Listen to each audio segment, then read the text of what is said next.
আসসালামু আলাইকুম।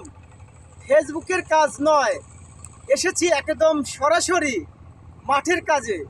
কৃষক আর কৃষি, এটা আমি একেবারে হাতে নাতে প্রমাণ করে দিয়েছি এবং শুরু করেছি ধানের ক্ষেতে ধান লাগানো।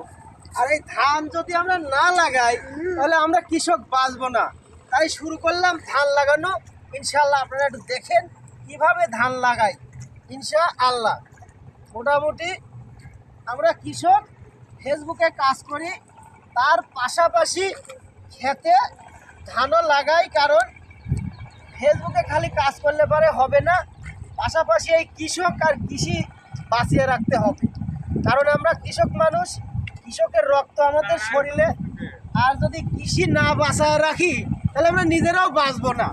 তাই কৃষক আর কৃষি এটা বাঁচিয়ে রাখতেছি। ইনশাআল্লাহ আপনাদেরকে একটু দেখানোর চেষ্টা করলাম আমি কৃষক আর কৃষি কিভাবে মানুষ বাঁচিয়ে রাখবে এবং সেটা থেকে আমরা কিভাবে ধান পাবো। ইনশাআল্লাহ যেহেতু মাঠে কাজ শুরু হয়ে গেছে তাই কাজ করতেছি, পাশাপাশি ভিডিও বানাচ্ছি।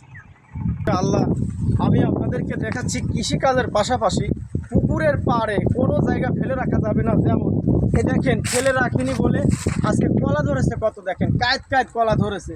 এরকম পুকুরের পাড়ে অনেক অনেক গাছ লাগাইছি। দেখাও আমার এই যে প্রতিটা গাছে কলা আছে, হয়তো সেভাবে মানে সার বিষ দিতে পারি নাই, এই কারণে ভালো হয় নাই। এই দেখো অনেক অনেক সুন্দর সুন্দর কলা ধরছে, এখানে ধরছে, এখানে ধরছে, মানে কলার কোনো অভাব নাই। তাই প্রিয় ভাই বন্ধুরা আমার, আমরা কৃষিকাজ করব, কারণ কৃষিকে আমরা সবাই সাপোর্ট করব। কারণ কৃষিকাজ এমন একটি কাজ যা সাপোর্ট না করলে ভাই আমরা একেবারে জানে মারা যাব সবাই। কারণ এই কৃষক আমরা আপনাদেরকে ভাই ফসল উৎপত্তি করে খাওয়াই। এ কারণে ভাই আমার অবশ্যই কৃষিকাজকে সবাই সাপোর্ট করবে ইনশাল্লাহ। এবং আমি আপনাদেরকে কলা দেখানোর চেষ্টা করতেছি। দেখেন অনেক অনেক কলা গাছ, এই যে অনেক অনেক কলা। দেখো আব্দুর রহমান, প্রতিটা গাছে কলা ধরছে, কত সুন্দর কলা ধরছে। ওগুলা দেখাও একটু। ওকে করো ভাই। আপনারা কি ধানের চারা তুলতেছেন ভাই?